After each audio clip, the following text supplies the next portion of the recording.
This is Backstage Bay Area, your all-access pass to the local music scene. Now here's your host, Steve Roby. Dominique Fils-Aimé is a Montreal-based, award-winning singer-songwriter whose work highlights the history of African-American musical culture. Her latest studio album, Our Roots Run Deep, received significant honors, and she recently released her first live album, live at the Montreal International Jazz Festival. Today we'll discuss her creative process, play some of her music, and preview her upcoming shows at SF Jazz's Joe Henderson Lab. Hi, Dominique. Welcome to Backstage Bay Area. Thank you so much for having me. It's great to have you here. Let's start with your musical background and approach to jazz. What's your musical origin? Who or what lit that first spark, and how did that lead you to jazz? We all start our lives singing, since the first thing we do is actually create sound to get air in. So as babies, it's the very first action that is taken. I always loved music. It's always been around in my house. My mom would always have music playing. My sister also tried to teach me piano, and she quickly gave up because I do not have the discipline required. I did not look at it as something that could be a professional option because I was really going another road completely. I was working psychological support for employees with children on the spectrum, and healing was more, and everything psychological was more my vibe. And then eventually I started needing to feel better myself, and music was that tool. Creating had always been something that I felt I would do as a hobby, and whether it would be painting or singing or dancing. And eventually I feel like life just led me there in a very peaceful way. It didn't feel like a choice more than a direction that was flowing easily. I believe there is a healing aspect to music that feels good to me. So when I started creating for others, I was hoping it could do the same. And there's an aspect of freedom as well in the concept of creation, something very intuitive, since as humans, we're always creating, even if we don't realize it. Even making a sentence is a form of creation. So that's how I perceive jazz personally. So my background is not academic, but it's more rooted in my deep belief that jazz came from emancipation, from people trying to break the patterns and break the limitations that were being put by school, which is why I'm also very happy that I didn't know any of this when I started making music. I was just creating whatever felt right. And sometimes I would be confronted to musicians who would say, no, well, I studied that you can't do this note with this note. I was like, well, I know nothing about this. It sounds good to me. So that's going to be what it is. So I think there's always more barriers to break and more freedom to explore in creation. And that's the perfect place to do it to me is jazz. All right. Was there a particular musician or music that inspired you in those early days?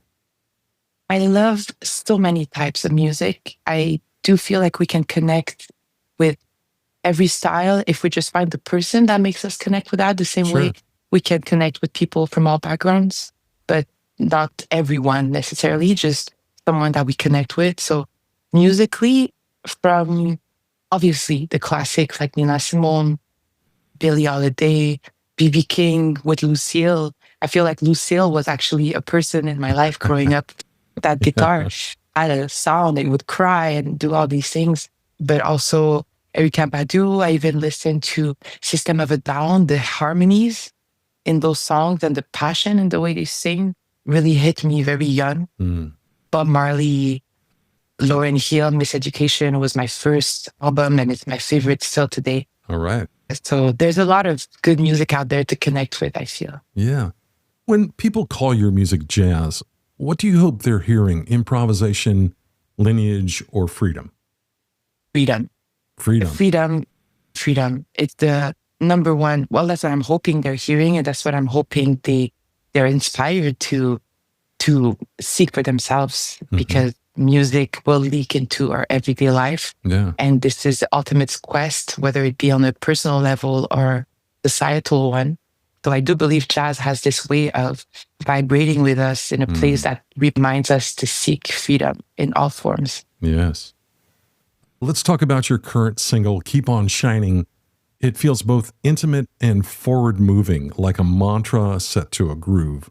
What sparked this song, and where does it sit in the arc of your recent work? This collaboration with Jaron Marshall felt like a beautiful opportunity to contribute to a wonderful album that is rooted in homage and respect for everyone coming before, his family, and also mine in a way. There is definitely the idea of mantras because there is something that sinks in through time with that music, the way he creates music. Also, I feel like it's like water that, goes down our body, gets inside and really hits certain places that feel very nice. And I wanted it to be something soothing and uplifting. It is part of the messages I wish to leave behind in my music, is for people to allow themselves to shine their full light. And the same way, the people who leave us physically, I feel like their light remains through the actions, the words. Every memory we have of them will remain present with us. So it all felt very aligned with the directions that I'm taking, wanting to be more forthcoming with my beliefs and sprinkling some of my wishes for the world through musical frequencies. Nice. That was beautiful. Thank you. Before I play the song, can you tell me about the cover image on the single? I believe that's a picture of him when he was younger. Okay. With his family. So he lost his father.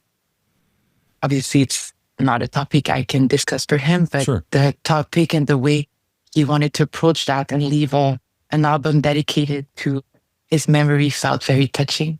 Yeah. And I think he did it beautifully. It's a wonderful cover. I enjoyed it. So Yes. Right now, let's listen to Keep On Shining. It's Dominique Fils-Aimé on Backstage Bay Area.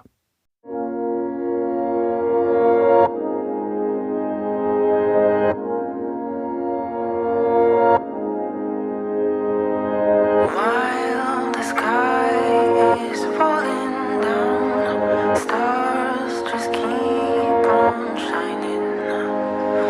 While the clouds are crumbling down, stars just keep on shining. Keep on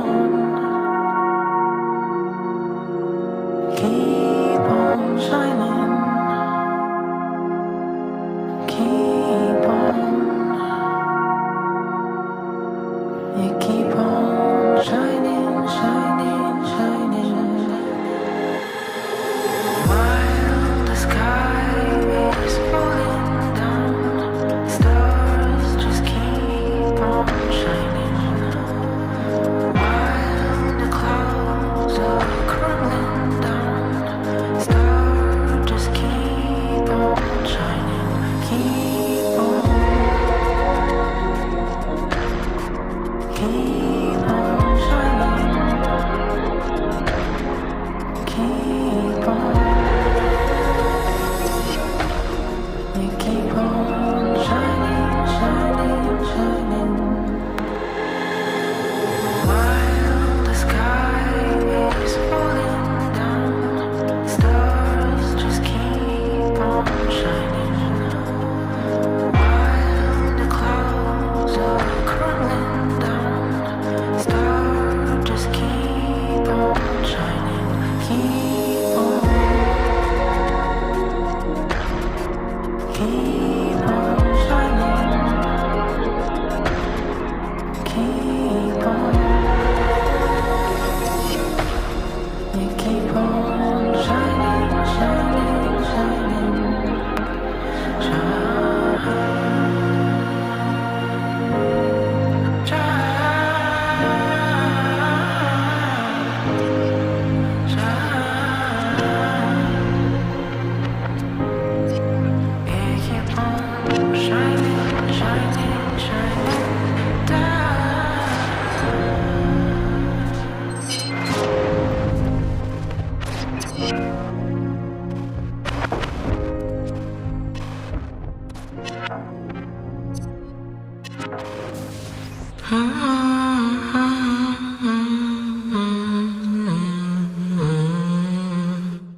You're listening to Backstage Bay Area. I'm Steve Roby, and I'm joined by Dominique Fils-Aimé.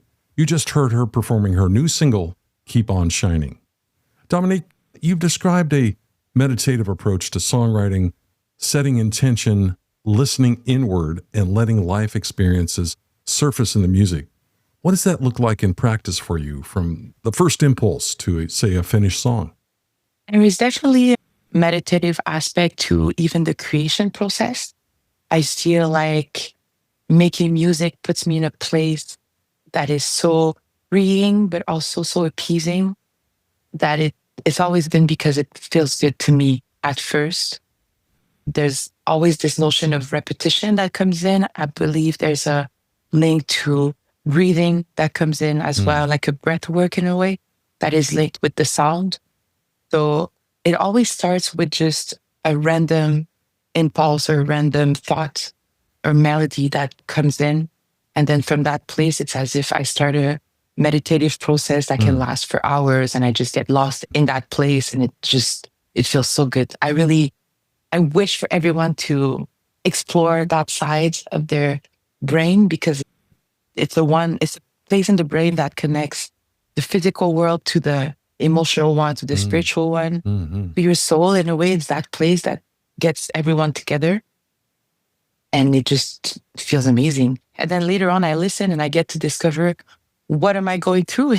It's as if it's a conversation with an internal part of me that the brain alone does not fully have access to unless I give room for my emotions to come out. And then when I re-listen, even sometimes years later, I feel like I'm discovering a part of me or some kind of information that was hidden in my emotions. What a great way to describe that. Let's switch gears here for a second. Let's talk about your first live album. You recently released live at the Montreal International Jazz Festival. What did capturing your music in front of an audience reveal about your songs and about you as a performer that the studio can't? The studio has this very intimate setting. There's also a bit of technicality behind the studio. It's more about me wanting to share something with people. So it's me giving to people. And I feel like a live show is us creating together, from me, the band, the choir, to the energy of the people who were present.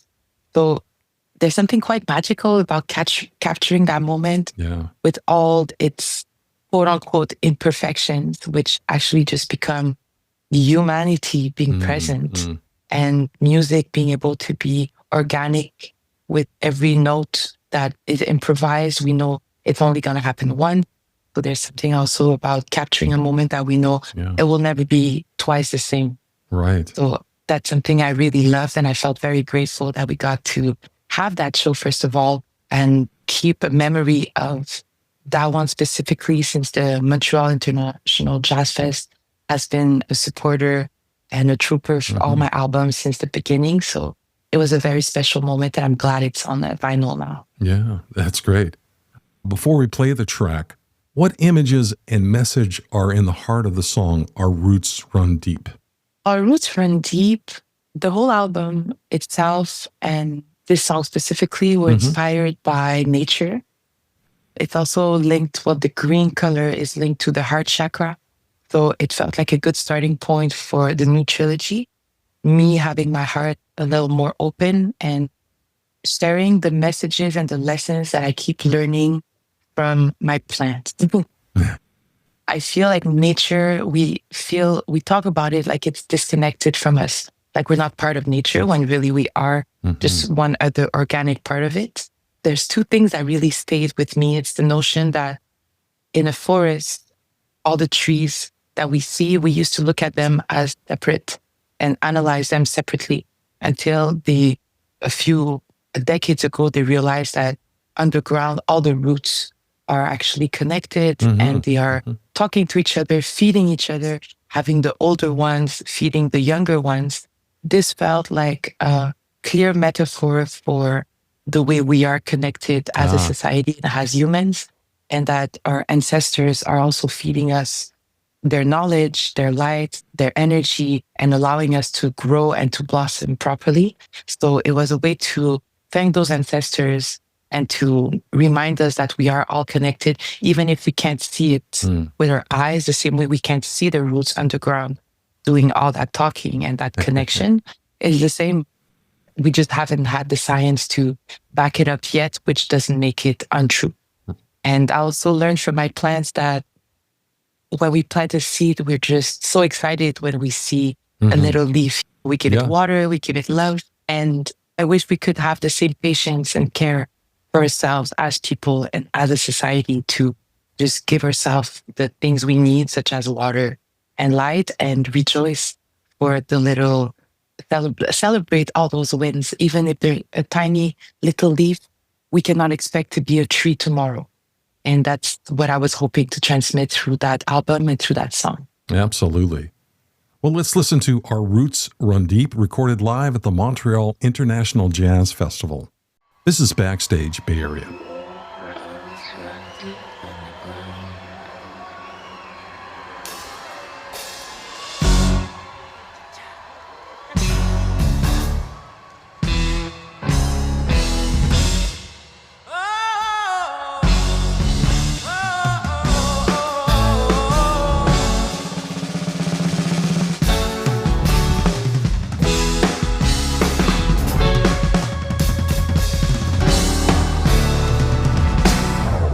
I'm just a tree in the middle of a forest. I'm not asleep, I'm just resting my soul. I'm just a tree in the middle of a forest. We're not asleep,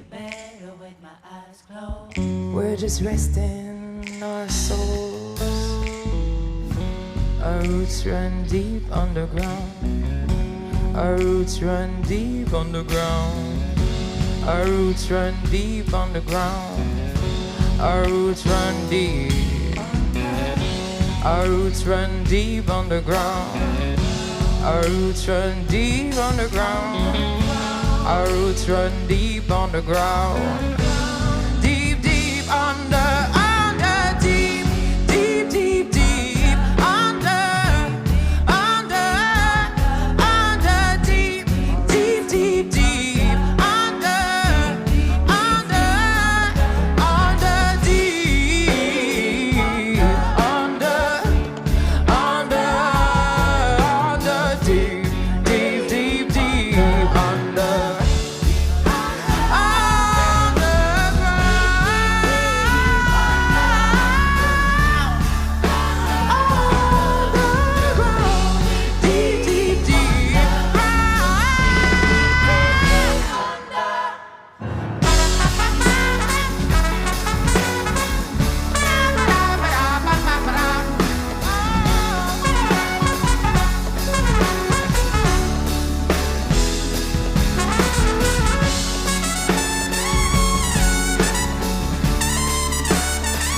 You just heard Our Roots Run Deep from Dominique Fils-Aimé from the album Live at the Montreal International Jazz Festival.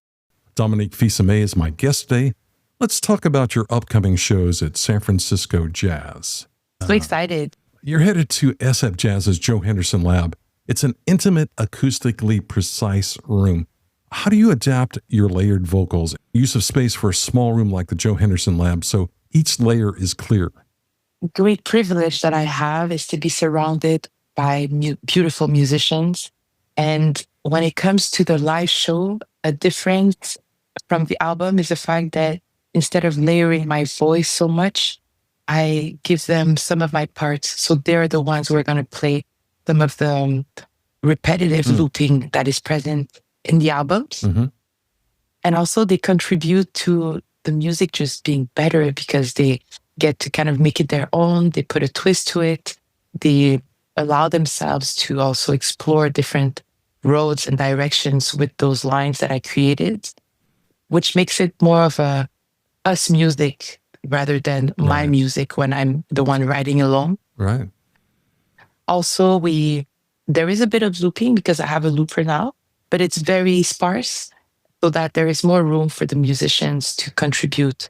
And even the soundman is a musician, a part of the show, because he has atmospheres and delays in places that are very specific and very precise, which makes the show it's another dimension completely. Absolutely. Well, can you tell us who you're bringing to the shows? Yes, I'm bringing Etienne at the guitar, Danny at the bass, David at the keyboard, Harvey at the drum, and Simon at the sound and sound design. So you'll be interplaying with them and working on dynamics for the audience at these shows. Exactly. All right. For anyone catching more than one set, what will feel different from one show to the next? Often before stepping on stage, we'll say, okay, I want everyone to do something they've never done. So there's always improv involved in the show. But then there's also those moments where we add an extra layer of go somewhere else completely and we will follow you. So it keeps us on our toes. It makes it that the shows don't feel repetitive even for us. And that if ever an audience or a person has decided to come see us more than once, they will also perhaps catch on a few different differences in dynamics or musical progressions. And it feels fun. It keeps us really interactive and connected to one another. We have to pay attention. We have to remain in sync so that we can follow if someone decides to go rogue. Okay. Well, let me remind our listeners that Dominique Fils-Aimé will perform 4 shows over 2 nights, September 18th and 19th, with 2 shows per night. Showtimes are at 7 and 8:30 p.m. Tickets can be purchased at sfjazz.org. Also, don't forget to stop by Dominique's website for music and tour schedules. It's domiofficial.com. There'll be links for these shows and her website in the show notes. Dominique, it's so nice speaking with you. Thanks for taking the time and all the beautiful music you make. I'm looking forward to seeing you at these upcoming shows. The pleasure was all mine. I'm so excited to come and I hope I get to see you there. Absolutely. Amazing. Thank you so much. Hey musicians, would you like to be a guest on Backstage Bay Area? Just email the host and let him know when you'll be playing in the Bay Area. The address is backstage.sfbay@gmail.com. Now, let's get back to the show. You've been listening to Backstage Bay Area. Our guest was Dominique Fils-Aimé. Be sure to check out her live album and the new single we featured on today's show. You can see her perform live at SF Jazz's Joe Henderson Lab, September 18th through the 19th, 2 shows nightly at 7 and 8:30 p.m. Tickets can be found at sfjazz.org. Thanks for listening. I'm Steve Roby.